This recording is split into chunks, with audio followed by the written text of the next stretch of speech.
Hello, I'm happy to see everyone's here. My name is Lance Campo with the marketing department here at Clean Air Industries.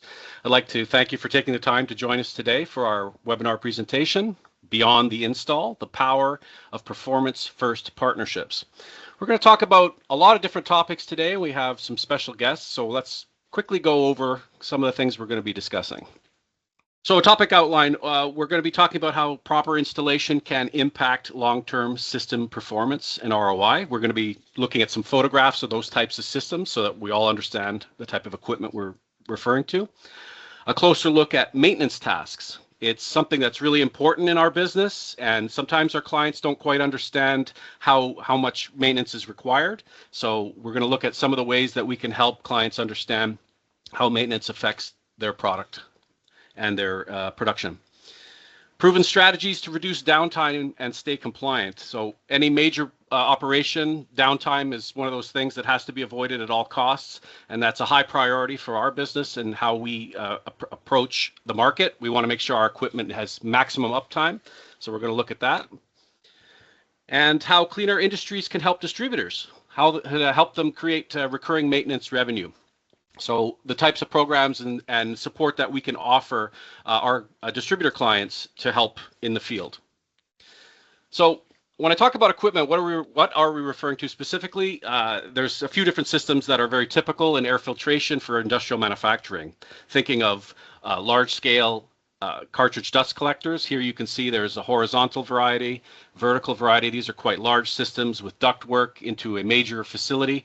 I'm not sure specifically what this equipment's being used for, but that's very common. Here you can see a large production facility with multiple welding cells and ductwork, a lot of airflow, a lot of particulate dusts and fumes. So it's a big operation that requires a fair amount of maintenance. And then thinking again about some of the smaller equipment that we might sell or service. These are some of our smaller dust collectors, between 4 and 9 cartridges that may be located inside the building or outside the building. And maintenance might be a bit of an afterthought if the equipment is placed outside, where the ability to view the pressure gauges and to hear the motor and how the airflow has changed over time might not be so apparent. So we'll take a look at some of that. And different environments where equipment are used.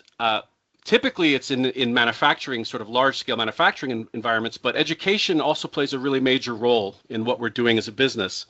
And in an educational environment, there's a different mindset for how equipment performs over time. It's probably not at the forefront of their attention. And sometimes our education clients would need to be reminded of just how valuable maintenance is. And we talked about the large equipment. Let's take a brief look at some of the smaller equipment you might encounter in the field. That would include some of our downdraft systems like you see here on the left, or some of the single phase fume extractor equipment on the right. Now, to maintain this type of equipment as one unit is very simple, but if a company or a educational facility has 20 or 30 of these, that becomes a rather laborious task, and some of that work can be outsourced. So that's the kind of gear we're looking at today, and we're going to meet the team now. We've got Jeff Miller, who's a manager with distribution sales. Michael Farmer, our service and installations manager. He's a boots on the ground guy who's been around our business for quite a while. He knows our stuff inside and out. And Connor Kelly, who's our controls engineer, and he's helping to upgrade our systems so that they meet some of the requirements that our clients may have in the near future. And we'll be talking a little bit about that. Let's just jump right in, guys. The first thing I wanted to talk about was system design and installation. So when thinking about long-term performance and how a customer will get maximum ROI, we're talking about before the equipment is being installed, the pre-sale process, site visits, design challenges, engineering challenges, and that sort of thing. So from that angle, I'm going to throw this to you, Jeff. When you're meeting with clients and distributors who are also working with our client base, could you walk us through the process of how you could identify customer needs at the application level and sort of what's involved in that? Absolutely. Thank you, Lance. Thank you, everybody, for joining. I mean, first off, we're going to identify, what their process is. What is the dust? What are we collecting, right? So, we will work with our distribution partners to understand the needs and the pain points at the end user's location or the manufacturing facility. So once we have a handle on that, from there we'll look at the the type of system that will ultimately fit the budget that the end user will have. From there, we can move on with the design of the system, whether it's us on our end as Clean Air Industries, providing or proposing the equipment and or an entire turnkey system if that's the case. In a lot of cases, our distribution partners are providing the turnkey project, where they're simply buying the equipment from us, but they're doing the duct layout and providing the installation service. In some of these things, I mentioned the pain points. Where are the pain points for the end user? They want a return on investment, for this, capital, that they're spending. Number one, I'd say their return on investment is going to be their employee safety, right? That's the number one goal, is taking care of their employees in their facility that are in these areas where there is this nuisance dust or fume.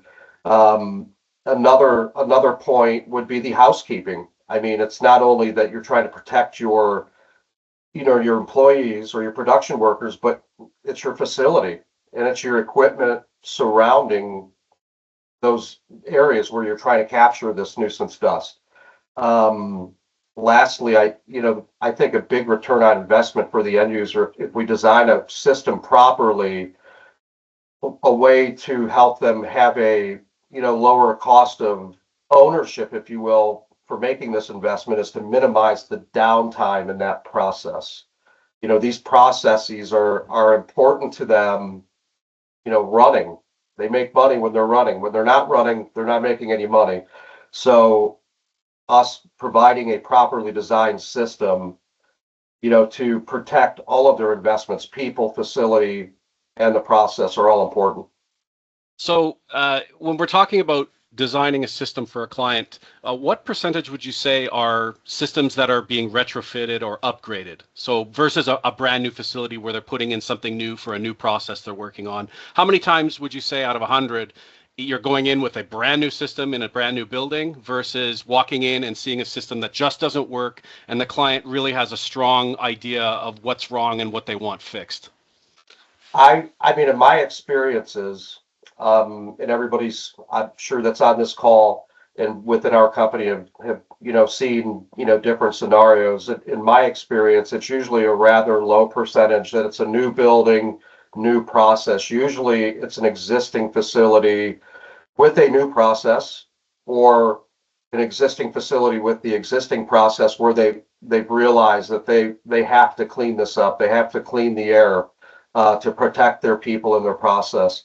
I would put it, the new building, new process, 20% or lower. It's the greater percentage is going to be on existing facilities with new or existing processes.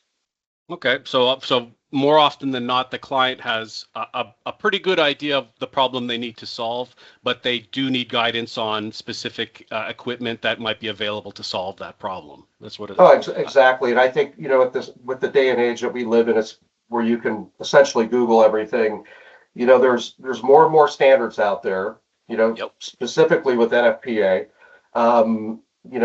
OSHA's around everywhere these days. There's no joking around about that. So, as these folks in environmental health and safety within these companies and corporations become more in tune with becoming more and more compliant, they're realizing that, they have to do whatever it takes to protect their people and their and facilities. And in some cases, it may not even go to the EHS level. It could be just something, as the operator in that cell says something to his supervisor that, hey, we need to clean this up. Look at all this smoke that's billowing up from our welding cells. Dust building up on the floor and things like that. It's a combination of a lot of little things that are happening in these facilities. And that's, the folks that are reaching out to us are a very good mix of people within these manufacturing facilities. All right, so let's pivot a little bit forward in this process now. So I'm going to turn to you, Mike. Mike Farmer, our service and installations manager, he'll be out in the field actually putting the equipment into service a lot of time, or at least assisting in that process. So once the equipment is picked out and the application is determined and the layout is sort of created, you're going in with the equipment on a truck and bringing it to life. Could you take us through what a typical day of doing that would look like for you? Yeah, on some of the smaller equipment, like the educational side, which will be the well stations, the smaller equipment, uh, you know, you could come in on some of those jobs and, it's 2 or 3 days from startup, from unloading the truck to actually installing and setting the equipment up. Some of your larger ones, it can take, a couple weeks with the big duct, like the pictures you're seeing there. We actually had a distributor reach out. They were kind of behind the ball on getting the install done, so they wanted to go ahead and run some of the duct work. And they were called us because they needed someone to come in and actually set the units. They wasn't going to be on site the week of, and I needed to do it during a shutdown time frame. So we Where jumped in and gave those guys some help and got my guys on site to actually set the units and hook the ductwork up. And then, they had electrician there to hook the electrical up, started up the units, commissioned while we were on site. So all that took place, within 2 days So on rather, the, when you just mentioned downtime, and right away yeah, it's obvious it's always paramount to have the downtime calculated to a minimum, oh, and yeah. making sure that scheduling is taken care of and that all the equipment is delivered on time prior. Yeah, so Uh, their main concern on that one job was like they had a small window of Saturday morning, and they had to be completed by Sunday midday to be ready to start up Monday. So that, like I said, they couldn't fit it in their schedule, so they reached out to us. We gave them a hand and got that took care of. The next one there that you're seeing in the picture yep. with the bigger unit, larger sale, that is another distributor. We jumped in and helped out. So on a lot of these, a lot of times they'll kind of reflect to us on startups and commissioning just to get everything going. Some do and some don't, but this particular one, they seem to always just kind of say, "Hey, we're able to set the unit and stuff like that. We want you guys to come in and kind of run the electrical to the panel." Now we don't run the incoming power. That's on the actual customer side to do that. But we come in and run anything that goes to our unit to our electrical panel, and then we'll start it up and do the same thing. So this was a lot more conduit needing to be ran on this one. So I think this one was like a 3-day uh, setup Yeah, deal where we had to up come in up and up run in the the cherry conduit. picker. Yeah, D- yeah, it was kind of up and down, up and down. But there was a lot going on this particular, unit. I mean, it has slide gates, dampers, it Are those has are valves. those There's a lot. remote dampers? So up in the ceiling on the duct side and the exhaust side, they have these slide gates. They're dampers. What they do is open and close off of air pressure Yep. or off of a signal, of electrical signal, but it has an air cylinder. They have air lines hooked to them. But Okay, that like main panel you're seeing right there, all that communication comes from it. So if you see all the little conduit running up from the top of that panel going straight up to that unit, that's all pretty much our conduit that's got to go back to the unit to tell the junction box and thermal couplings and all that stuff to get the information back to that main panel. Well, that's the part of getting it off the ground, and it's sort of a nice segue as I move to Connor, who's doing some of our controls work for Clean Air Industries. And we just saw a moment ago that control panel panel, Connor, you can see that it's got what looks to me like a smart controller. And Mike just mentioned about how sometimes you have to have sensors and actuators and control gates. Why don't you take us through some of the type of design work that you're looking at when you're building one of these control panels? So, from a design standpoint, we have a lot of standard equipment that is often hooked up to units like this, things like standard blower controls, fire suppression, pressure feedback, things like that.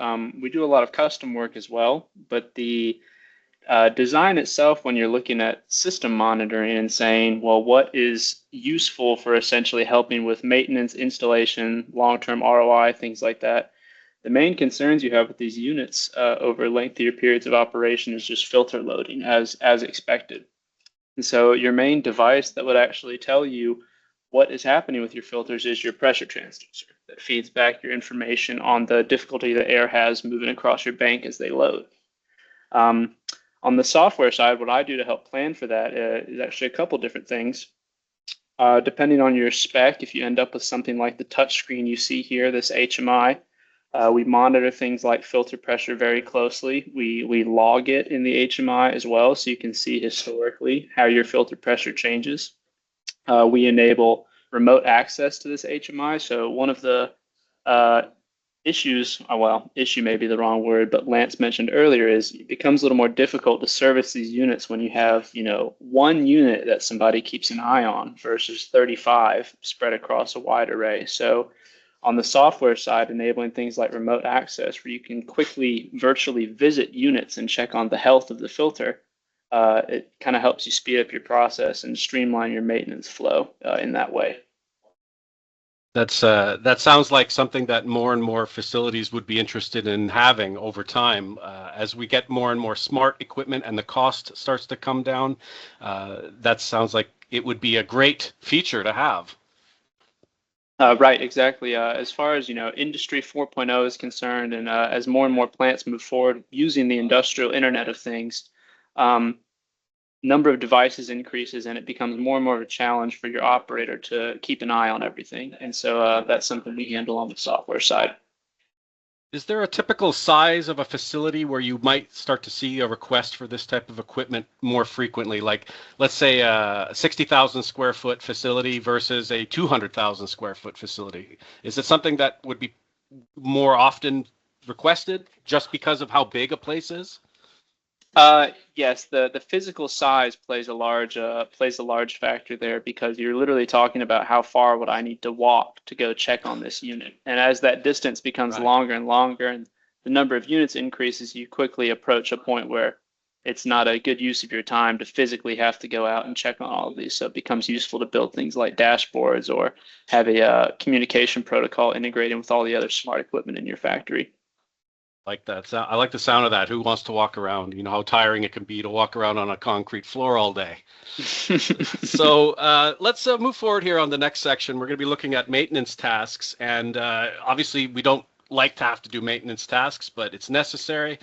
And I wanted to talk about maintenance with Jeff. Specifically, prior to our getting online here, we were talking about what maintenance means in our business. And there are two facets that I identified.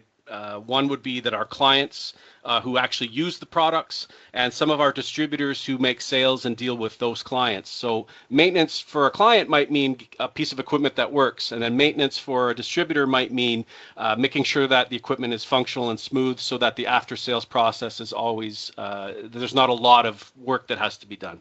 So to that point, Jeff, could you just talk a little bit about some of the hidden costs of neglecting maintenance from those two angles? Yeah, absolutely. I mean, just simply neglecting it, right? Neglecting the piece of equipment. I mean, it could lead to frequent filter changes. I mean, although changing filters has to be done, it doesn't have to be something that's done on that regular of a basis if a machine is well maintained. So doing a monthly, quarterly, annual inspection on the equipment to make sure there's, no door seals that are loose or broken or compromised, making sure that all the pulse valves are working correctly. making sure that within the pulse controller that the set points are dialed in correctly, so that we're pulse jet cleaning the filters when they need to be, so we're not consuming a bunch of compressed air. There's a lot of hidden, a lot of these smaller things that add up and, increase the cost of total ownership, right? Yep.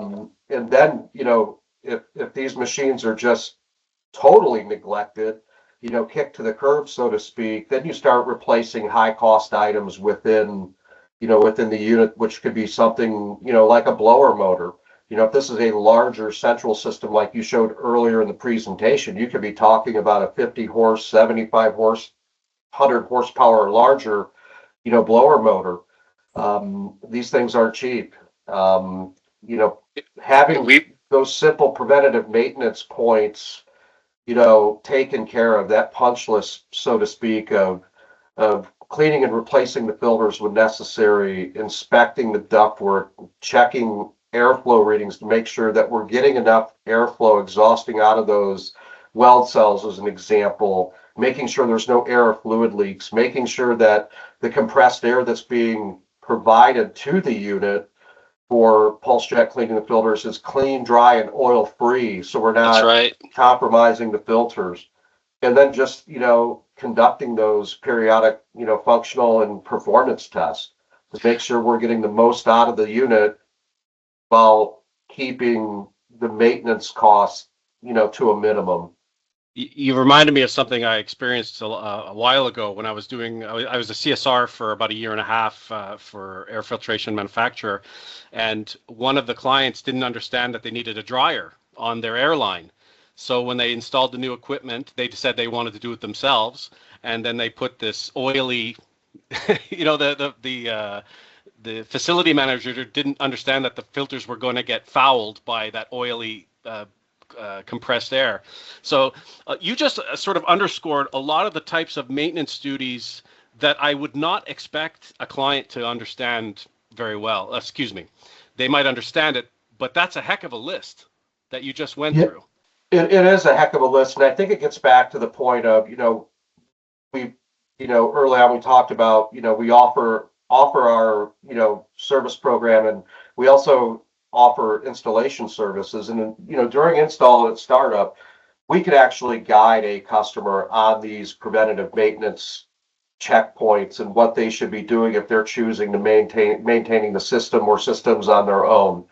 And, we run into a lot of cases where a facility already has like equipment in it, and they're very aware of how to maintain it.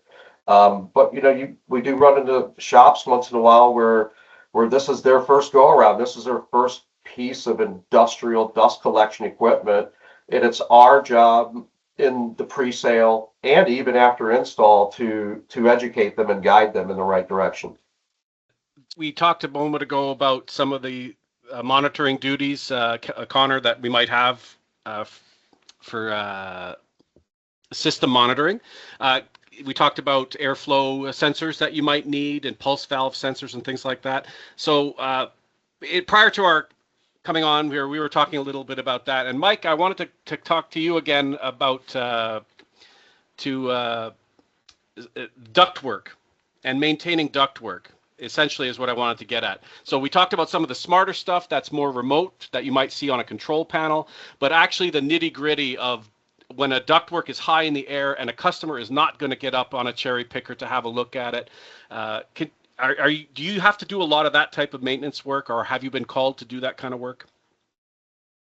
We've been called several times just to come in and help, make sure airflow and balancing and stuff like that is equalized through the ducts, especially if they have more than one branch. That's something we normally do during our initial setup if they call us in, because it's very important to have their CFM coming through the ductwork set properly and adjusted Yep. to the right set point. So we do get called for that.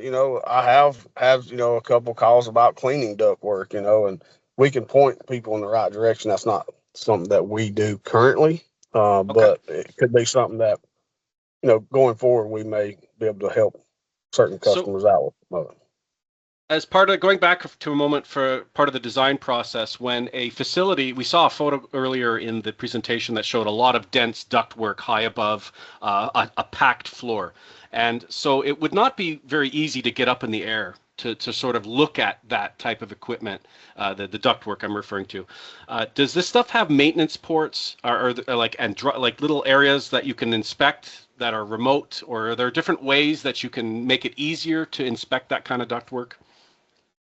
Yeah, some of a lot of our designs, a lot of times will end up having some clean outdoors or, some access points that Yep. you can get in and check.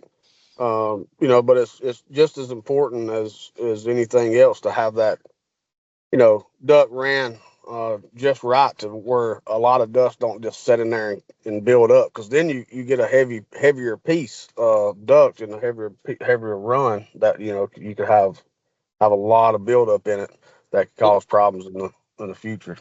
the reason why I bring that up is because I've seen this happen in the past where a client will have a particular application that the equipment is designed for, and then unbeknownst to us or our distributors, the client will change their process in some way and will now start capturing smoke, fumes, dust, or particulate materials that the system wasn't really 100% designed for. And what I mean by that is, like, let's say you start welding oily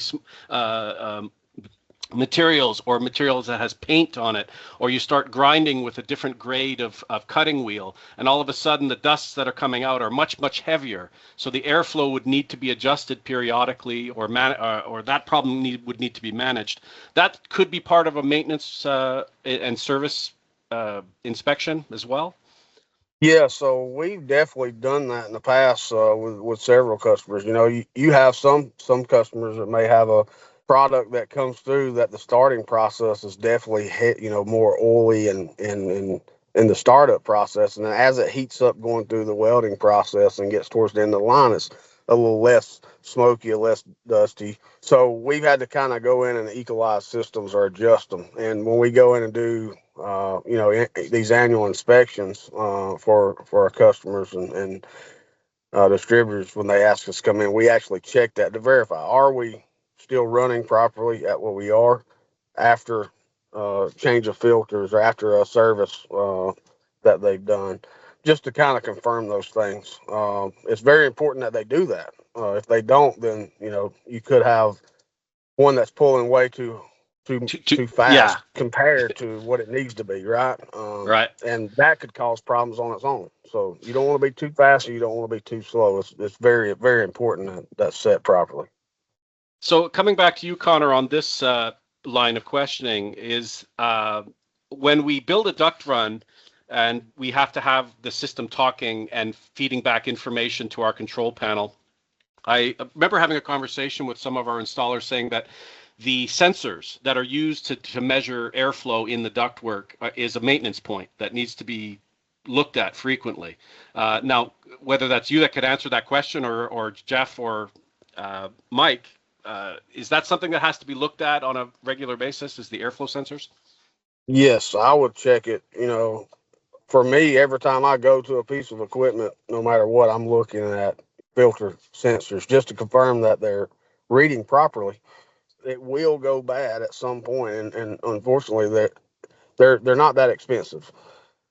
Just to keep an eye on them, make sure they're checked. And I have even recommended to a lot of distributors or customers to say you probably want to keep a couple of these on the shelf. Okay. They're Connor, easy to change out. Connor, is that a piece of equipment that is typical in some of our larger dust collectors? Do we always have that? Yes, the for the larger system, we often have two separate pressure values that we monitor. On smaller systems, we mostly just focus on the pressure drop across the filters themselves.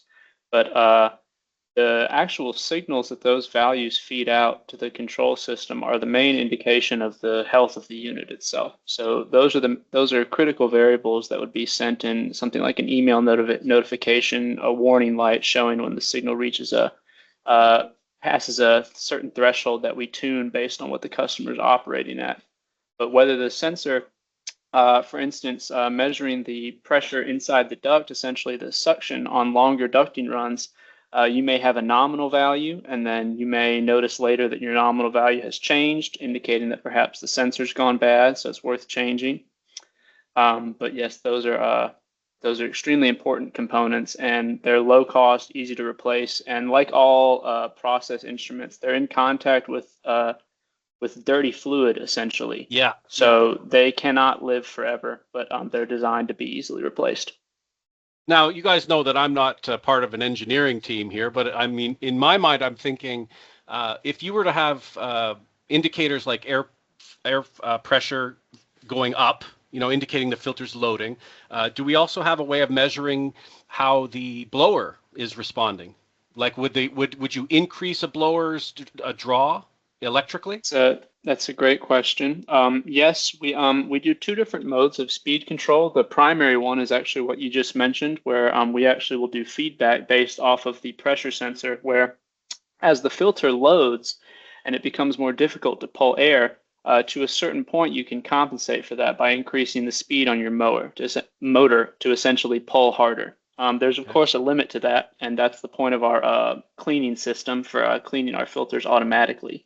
But you can see that happen, you feel that happen, hear it happen, and you can also monitor set points based on it. So another variable that we track is amp draw on the motor. Depending on the system you have, you can actually get a readout of that number.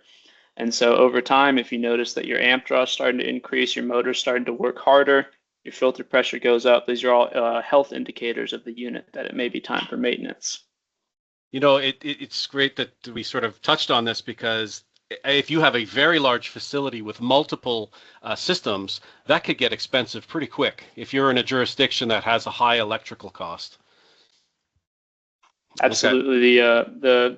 The motor control systems we use, primarily VFDs, are one of the biggest selling points for us in that they save tons of energy compared to a standard on-off control, and we're able to vary the speed and drastically reduce the amount of current we pull, which saves money in the long term.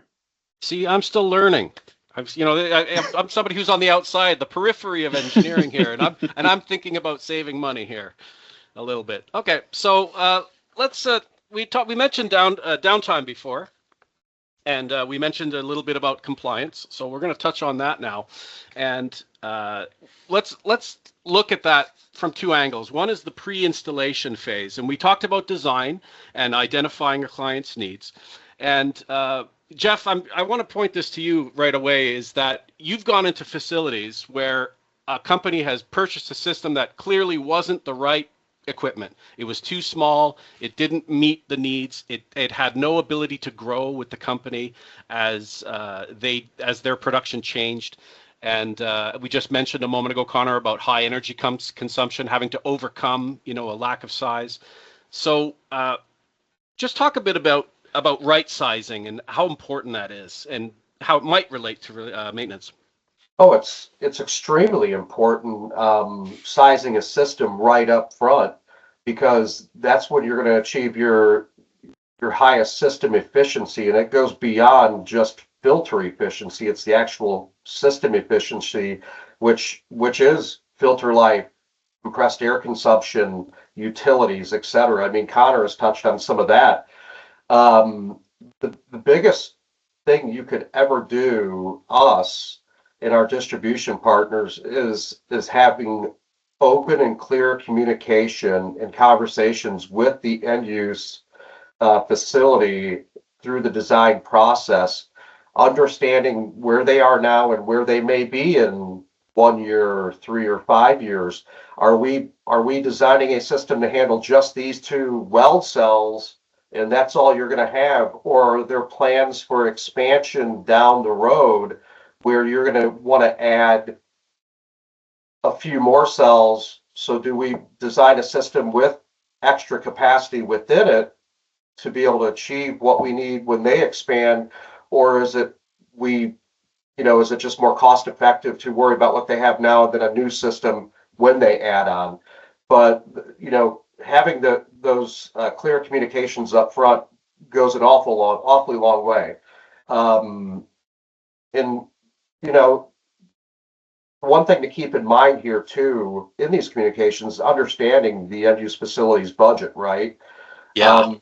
We run into circumstances from time to time that, there is a want for that Cadillac solution, but the budget is more of an old Pinto, right? And we have to understand that up front because those are two different worlds, right? We design and manufacture all kinds of systems from small to very, very large. And some of these smaller entry level pieces of equipment are just not for every application. You know, Not at all. let let let me put on my marketing hat for a minute. It's great to be a manufacturer with a large array of products because you've just identified something that distributors might encounter in the field often is that they have a client with one idea in their mind. Clearly, they don't have the budget, but we have a whole array of products that could solve that problem at a more reasonable price point that we could offer to them. And just my marketer Spidey sense is telling me I need to mention that so everybody knows that we're not just talking about big, costly, high maintenance equipment here. Right. And in some cases, as an example, in weld fume extraction, weld smoke extraction, where we have to go to an ambient solution because of overhead obstructions. Yep. We have ambient units that will get the job done, but our entry level portable unit is something that can be used in conjunction with the ambient unit to get the most effective weld fume weld smoke extraction in that circumstance. But in most cases, is a portable going to do the job in a heavy duty manufacturing setting? Absolutely not. That is for moderate to very light use. But we just have to understand everything up front to ensure that we're offering the proper design for the end use facility. And we work with our distribution partners on that. And our distribution partners, many of them have been doing this for the same amount of time that I have, and some a little less, but a lot of them are very seasoned professionals, and they know the questions to ask as well. Right. So that's pre-sale, so pre-installation, right sizing. We've looked at that a little more closely, and now I want to talk about post-installation. And Farmer, this comes to you, Michael. Excuse me. We call Mike Farmer regularly, but maintenance schedules and pre-ordering filters, like having stuff ready and palletized, ready to go on the side, and the importance of a maintenance schedule. Now, Jeff, you mentioned about our ability to help train and inform customers during the installation process as to some of the things they might need to look out for in terms of things like door seals and gauges and stuff like that. Mike, if you could talk a bit about a maintenance schedule and what you might explain to a client while you're talking with them during the installation.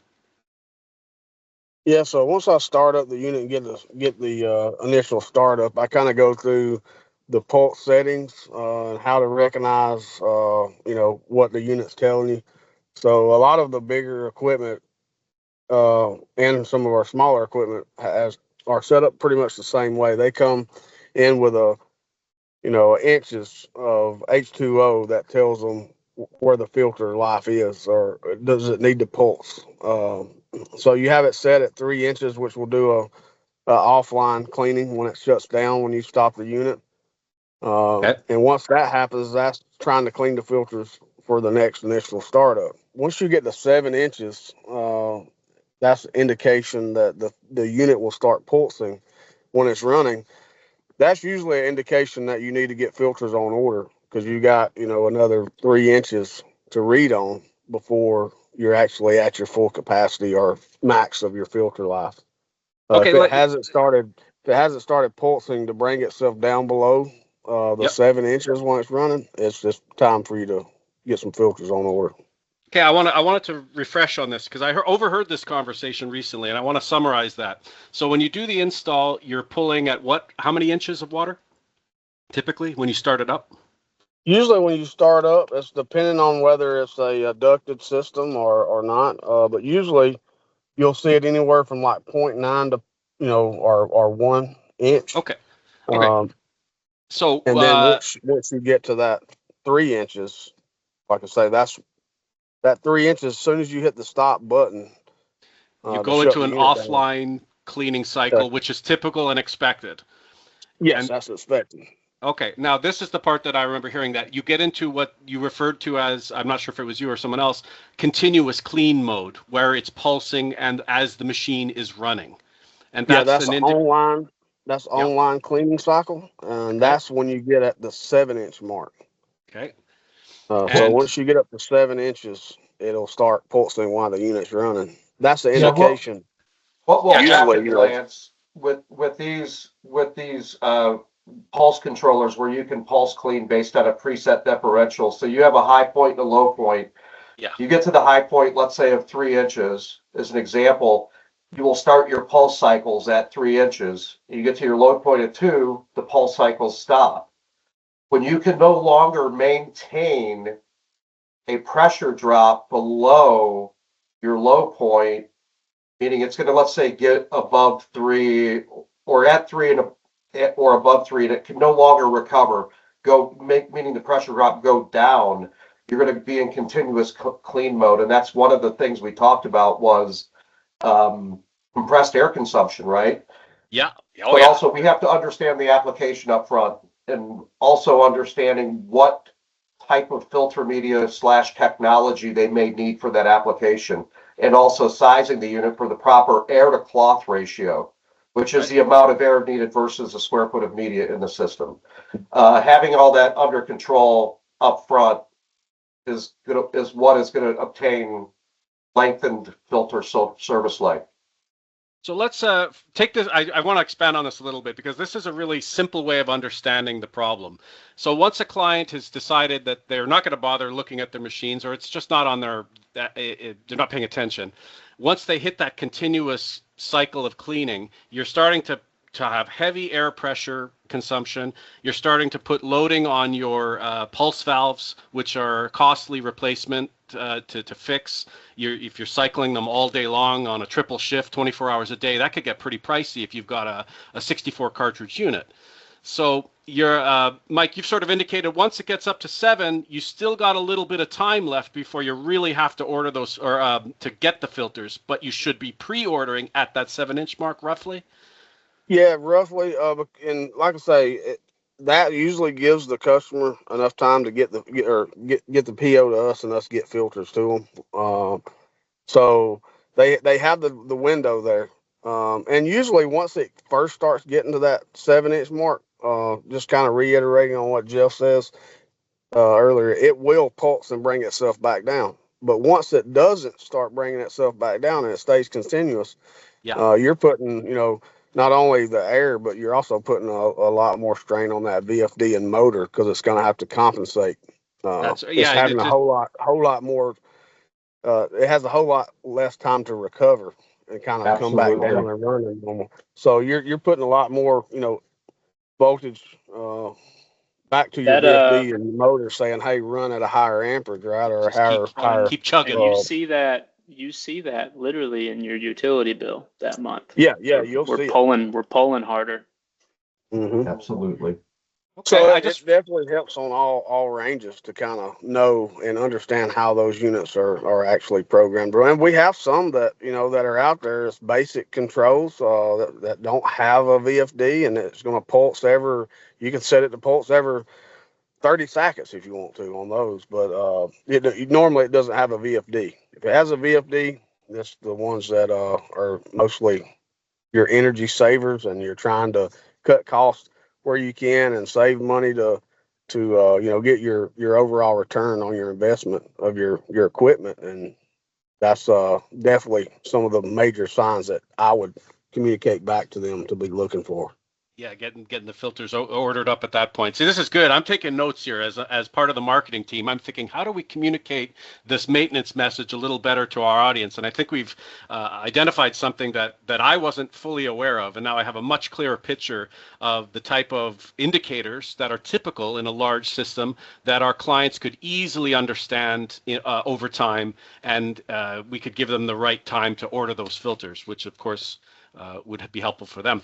So getting closer to the end here, guys, on what we've been talking about today, one of the last things I wanted to touch on is, Mike, you talked a bit about how you help our distributors in the field, and with the if they get a bit stuck on some of the install jobs that they might be having a bit of trouble with in terms of timing or personnel or things like that. And some of our distributors are keen to deal and interface with the clients. And Jeff, I wanted to talk to you a bit about some of the things that we can do to help our distributors deal with the clients in terms of maintenance. What's available to them to sort of that we can do for them? Well, I mean, one of the things that we have available is our clean air care program.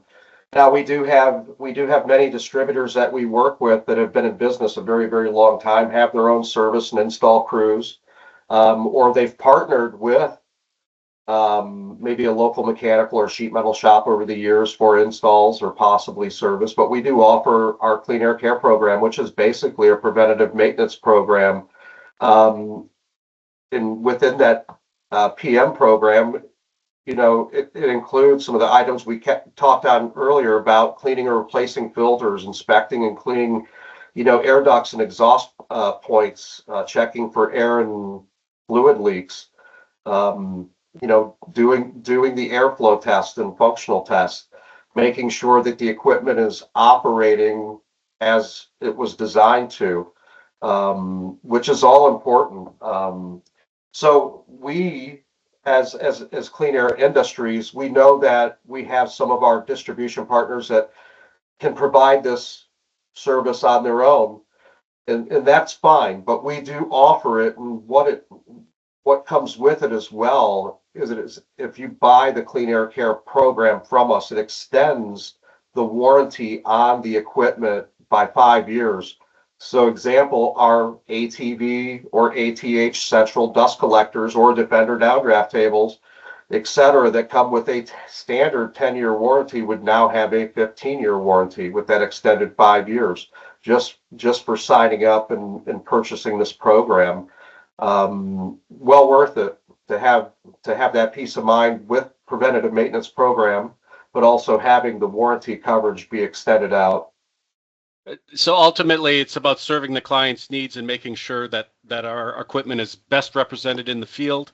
There's also geographic concerns for some of our Absolutely. clients that might be a little further afield than we're used to.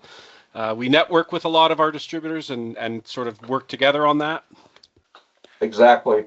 We we can't be everywhere, and we cannot be everything to everyone. And with the partnerships that we have with our distribution customers, if there is an area of the United States that we just simply can't get to because of geographical restrictions, we will partner up with one of our distribution partners that has their own service team and essentially have them do that work in place of our crew.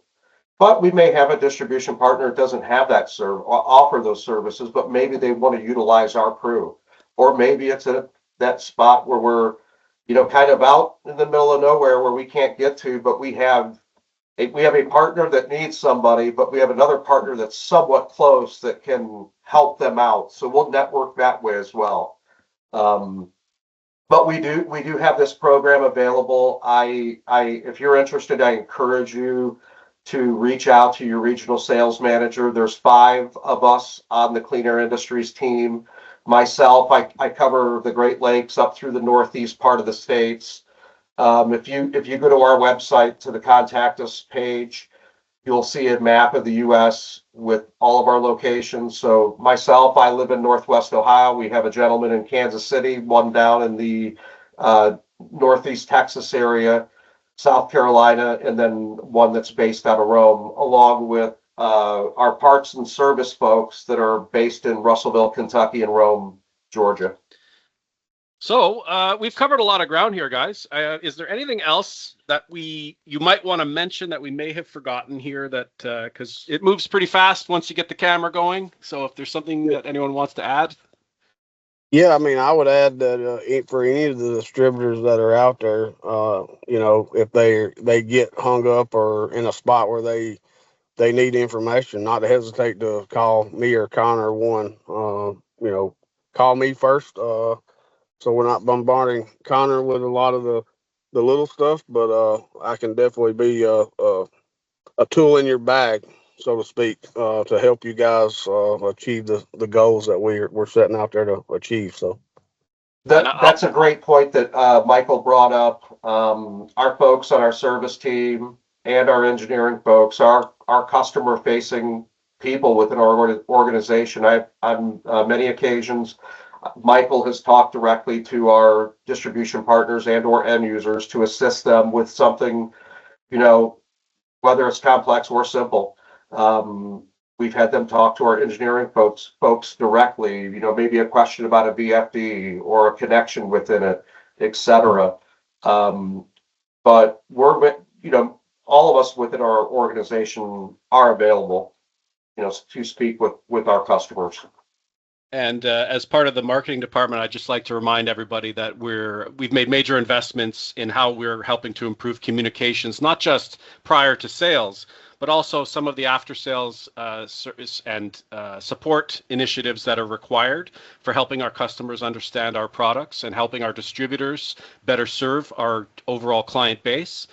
We're producing materials on a weekly and monthly basis to help make that information exchange a little bit more easy. So to be on the lookout and to ask your regional sales reps what type of materials might be available, we can definitely help you with that as well. I'd like to thank everybody for coming out today. Appreciate it. We're going to be having, this is a part of an ongoing webinar series hosted by Clean Air Industries, and we're looking about another 2 months before we do another one that's going to be announced. So please be on the lookout post-event for that. We'd love you to sign up and join us. And again, this information will be available to watch on our YouTube channel, or is it Vimeo? I forget. But we have all of our web series going back over the last year are still available. If you'd like to go back and revisit some of the topics we've already covered, you can do that through our social media channels. To Jeff and Connor and Mike Farmer, I'd like to thank you very much for taking the time today to join us, and look forward to seeing you guys when I head down in a few months. Until then, guys. Don't bring that code. Don't bring that code with you, though. No, I'll leave it up here. All right, gents. Lance, thank you for hosting, everybody. Thank you for joining the call. Appreciate it. All right. Yeah, thanks, everybody. Have a good one. All right, see you. Bye.